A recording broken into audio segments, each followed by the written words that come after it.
Interesting. Garibaldi, did Jay, you had some stock. Are you still holding Garibaldi? I have sold out of Garibaldi. I sold out in a course of four tranches. So, as you guys might know, and listeners, like for myself, my own preference usually is to stick to more advanced stage developers, more proven projects. So, Garibaldi was more of just one of those specs. I kind of treated it in the same light as I did with the Novo investment that I have, where I kind of classify these plays. I call them alpha plays, where you're just riding off hype and drill results or press releases and news. So with Garibaldi, I made more gains than I ever expected to. So, Nice. whether the story works out or not, it would be great if it did. I think just for the whole junior mining sector as a whole. It gets to a point where for me, I kind of defined my goals early on, and once it eclipsed that, I had no problem kind of selling out of my shares and moving on. In hindsight, I kind of held on too long, just got kind of sucked into the hype along with a lot of other people. And after the most recent press release came out and the stock kind of corrected, it gave up a lot of the momentum. I think it was even a greater than a 50% retracement from peak to trough on the correction. I kind of just got out.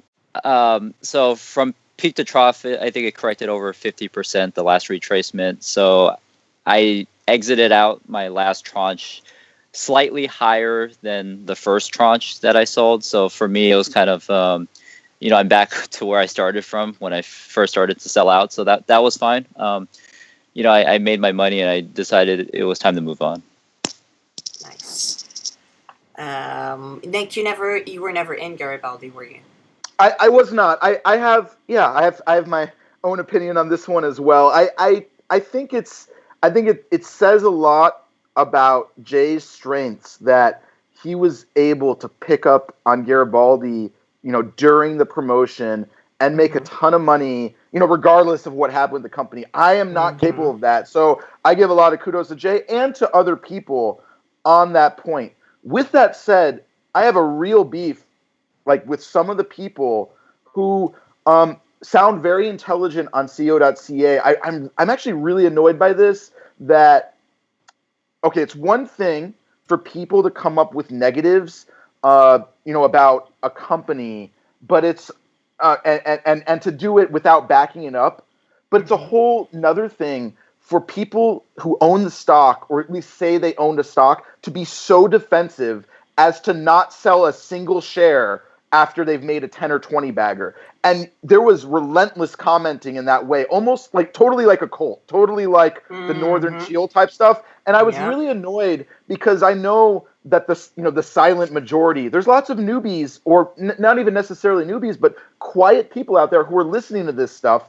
And they might not have a 20 bagger, they might have a 2 or a 3 bagger, or they might have actually gotten in on the top, and people are saying, "Oh, you gotta hold 100% of your shares." Like this, you're doing a disservice, or you're either for us or against us, and you're against us if you even de-risk a little bit, and that bothers me to no end, because yes, we are all responsible for our own money, but I think it's a really poor culture, poor environment to be in, because I pride myself on, not necessarily being right a lot of the time. A profit, take some of it.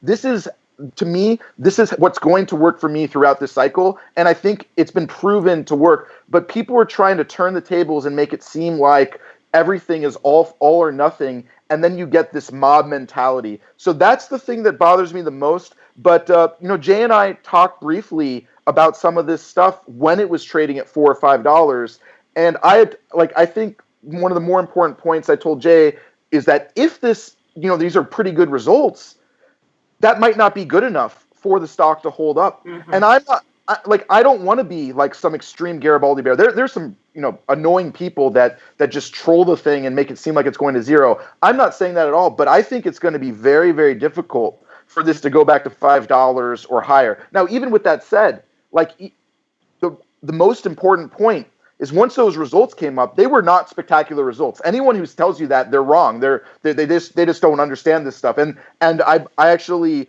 I give a lot of credit to Brent Cook for going out there and saying what he thinks. I give credit to Eric Coffin. I actually give a lot of credit to Warren Irwin, who people they want him to only say positive stuff. Mm-hmm. I think out of the people who actually owned a stock, he's the number one guy you should be listening to. And actually, as another person, I want to give a shout out to 90 Big Picture, who a lot of people don't trust, but he's had some really good comments and people just ignore him. But these are expert type people. They're way above my pay grade, and I think even though there's a negative bent, those are people you need to listen to kind of balance things out. And a lot of the mystery is gone now. This is different from Novo. This one has moved forward a lot quicker. There could be a lot going on, but I'm on the boat that this is going to. Because we've gone past the mystery stage, it's the probabilities instantly changed for this being, an instant 5 or 10 bagger from here. Mm-hmm. And there are still people talking that way, and they say they're doubling down. But we've gone over the mountain, we've gone over the edge, and they will need something spectacular to really move this forward. And there are all these questions about the way they're reporting as well. So this could still work. I think it could be a hold. It could be an interesting hold or a buy on dip situation, but the whole nature of the initial excitement, in my opinion, has completely changed. And a lot of people aren't treating it that way. And there are other nickel plays out there. Actually, I think I'll just end on this comment. People make it sound like this is the one-all, be-all in the nickel space, and they keep talking about Dr. Lightfoot and whatnot. Who cares about the people involved? In terms of the quality of the project, there are other projects out there that seem to either match up or are superior. We're at the show me stage. They better mm-hmm. have some good stuff to back it up. And I'll give you two examples. People have brought up serious resources and said, they've kind of moved down from Boisse's Bay. Okay, let's move down to Serious Resources because that's still $1 billion or $2 billion. No, the thing is, Serious, they just drilled and drilled and drilled over a 9-month period. And this one I probably will share at MBG Trends once this video is out. But that is very well documented that they didn't just have the high grade. They had excellent continuity, and they made an extra discovery. That's Novo Bollinger, and it's in production with Independence Gold, which is IGO on the ASX. If people want to look into that, but that's all very well documented on Hot Copper. You can go back and see how they released the information, and it just was more and more good stuff. And when you bought that, you could still buy it at a cheaper price than Garibaldi, even after those good results were coming out. And that ended up being 100 bagger from the bottom to top. I think there's a lot to be said of Garibaldi catching up with that, and you can't underestimate the fact that that Serious Resources was in a place, I think, with great infrastructure in Australia. You don't have to worry about being on a mountain in the winter. I mean, those are things that are really important for infrastructure. So again, credit to 90 Big Picture for being one of the few people to bring that up early. But then as a more recent example, and I have a little bit of bias here, I actually just bought into my first shares of Balmoral, which Jay has been really on top of, and he might have a little more to say. And it's so funny because I appreciate him and a few other people bringing it up. I mean, it's they had a drill hole that was 10% nickel and, over 7 meters. Everything about that hole looked at least as good as, the Garibaldi hole. And now Balmoral is more advanced, but that is more in line with the types of plays I like, because even though Jay has been pounding the table on it, it's not really been talked about too much. And it has it had a run a few years ago, but it's much more in that, tax loss selling phase. And not only do you get this interesting nickel deposit, which I'm not, it's true that it's been drilled out quite a bit, but it's in Quebec, which honestly is a better jurisdiction than BC, and the infrastructure is better. So there's a lot of advantage there. But the real thing that you're buying it for is the gold project. So I think that's so interesting that you have something that has some nickel characteristics that arguably are equal or better than what Garibaldi has right now. Sure, people will say Garibaldi has this huge system, but they still have a lot to prove. But you're getting it a lot cheaper, fully funded, and they've got this gold asset that's going to have, a resource announcement. And I'll also give a quick shout out to David Erfley, who I don't subscribe to, but it did influence me that he talked on the Corlin Economics Report, and he said publicly that he recommended it to his subscribers, late last week. So it's not just Jay. There's like a few other people that are picking up on the Balmoral thing. Actually, I'll even give a shout out to Kevin S. from Ireland, which I thought was really cool. He was at the 121 mining conference in London because he's from Ireland. And even he got some, really good info, I think from John Folks. He mentioned it at co.ca, but I had a chat with him earlier. So, that's just an interesting contrast with Garibaldi. I'm not saying Garibaldi won't work, but I really think it's important to realize it's not like Garibaldi is head and shoulders above everything right now. Like, they have a lot to prove, and there are other interesting nickel sulfide projects out there. So enough with my rant on Garibaldi. No, I completely agree with you. The part about the results being bad or good, I think they're just inconclusive. I think that we need to know the rest in order to say whether they have the goods or not. But because of that, yes, there is no contest. The price of the stock was way too high at that point when the results came out, and so it was either a huge hit or it was gonna come down. Like, there is no two ways about that. It was the same with NRN. It's either out of this world, double on the open, or it's gonna come down. And so this is why I've been holding, because I think there's just not enough information out for us to say, okay, this is the next something 2.0 or not.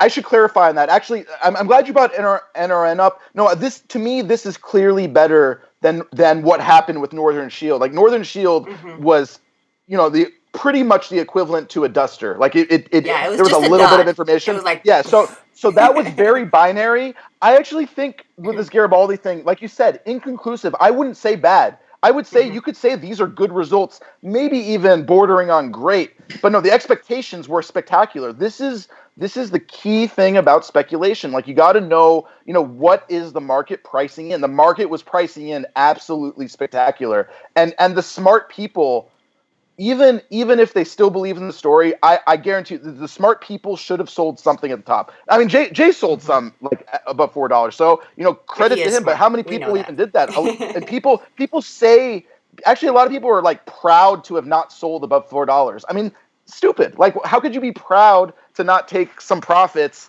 And it's just kind of weird. There's a few other people who, I think Jam, he's actually a really smart trader at co.ca, and people started, ganging up on him because he said he sold near the top. Like, I mean, it's just nonsense around it. But it's not binary. Like, we're trading at that $2 or $3 range, which it's still interesting. But yes, inconclusive. They're not very good at reporting their information, and because winter's coming, it's hard to drill. It's going to take a while to work out. Compared to NRN, this was less of a binary play, but in terms of expectations to reality, it's very similar. So it's every play is kind of different in its own way, but I just wanted to clarify that a little bit. For sure. What a fun topic. Yeah. I've actually got some things to add on that. So I think what Nick said about the mystery part is very, very important, especially for newbies, even for me, and that's why I try not to get sucked into this kind of vortex thing. With early stage exploration especially, these stocks do run up. They do get priced for perfection, and that's something we can't forget and lose sight of, because I've witnessed it many times this year. My best example is with it's a lithium company called AVZ Minerals, and hype got built up for that one. They actually produced the best lithium drill intercept like ever reported in the history of lithium drilling. It was over 250 meters at 1.4% grade. So, on the heels of that, all the investors and speculators were thinking the stock might double, like immediately following that, because that's what logic would kind of lead you, in that direction of thought. And then the stock corrected 50%, right? So then when I saw that, it was a very tough pill to swallow. But you ask yourself, what went wrong? Even if fundamentally things are de-risked and the project's moving forward, you start to realize the market is not ever really that efficient, especially for early stage stories. And the expectations were so great, it was pricing the stock at perfection. So not even for spectacular results, which the company delivered, but absolute perfection, which is impossible to meet. And you will have these really sharp 50% retracements that can happen, right? And then when a stock loses its momentum, it's very hard to gain it back. And the best example I have of that is a company like GT Gold, which ran up, it was a 10 bagger, also in Golden Triangle earlier this year. And, once you give up that status, kind of being, the top alpha play in the entire sector, even if you keep drilling, you have good results, subsequent results, the mystique and the mystery is gone.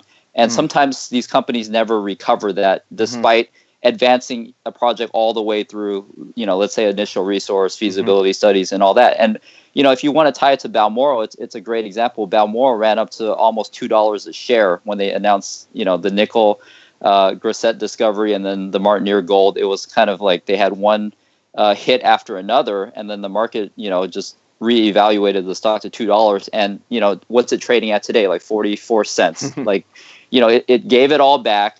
And one could even argue fundamentally the company's gotten better, but it's very tough to regain that lost momentum. And that's when you look at things from risk versus reward, you got to remember not to fall in love with any of these stories, because at the end of the day, all you really care about is making profits and making money, right?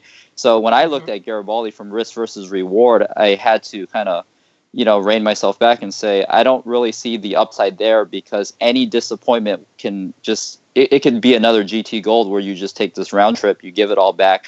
And is it worth the upside? Yes, the upside can be tremendous, but, like Nick said, I can get into another nickel sulfide story like Balmoral, because Garibaldi is not the only nickel sulfide project out there in the world.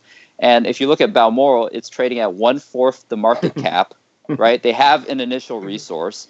The last hit that they drilled in 2015 before they shut down the project because of falling nickel price and just the worst sentiment you could ever ask for. That's when nickel was like $4 a pound. They hit 10% nickel at 7 meters, and that was the last hole they ever drilled. So they stopped drilling because nickel fell out of favor. They're kind of backstopped in a way by a gold deposit that's high grade. It's in Quebec. Then like Nick said, the initial resources due early 2018, and people are speculating that's going to be like 1 to 2 million ounce gold deposit, and you get all this like wrapped up in one package for like a $60 million market cap, with 10 million of cash in the bank. So from a risk versus reward, if your thesis, like for me, I play the more of the macro beta thesis, which is, okay, I think gold prices are going higher. I think nickel prices are going higher. I can get into this vehicle that's so much more proven and de-risked at 1/4 the market cap.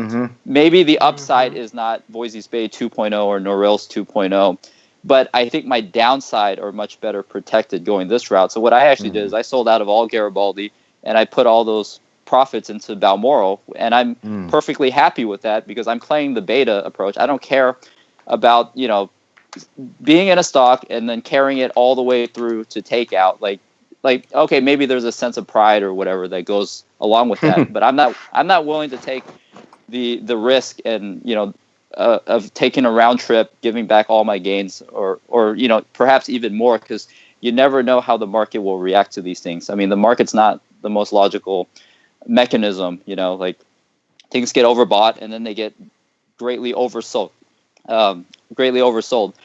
for whatever the reason. So from risk versus reward, I just much prefer Balmoral at this time, and that's another influence why I got out of Garibaldi. Very, very well said. Even if you didn't use like Balmoral as an example, like I think you communicated that really well. I hope some newbies, are kind of like listening to the general context of that. That was good. And you can always take a thermometer to the co.ca room when it seems like they're discussing sports rather than stock picks.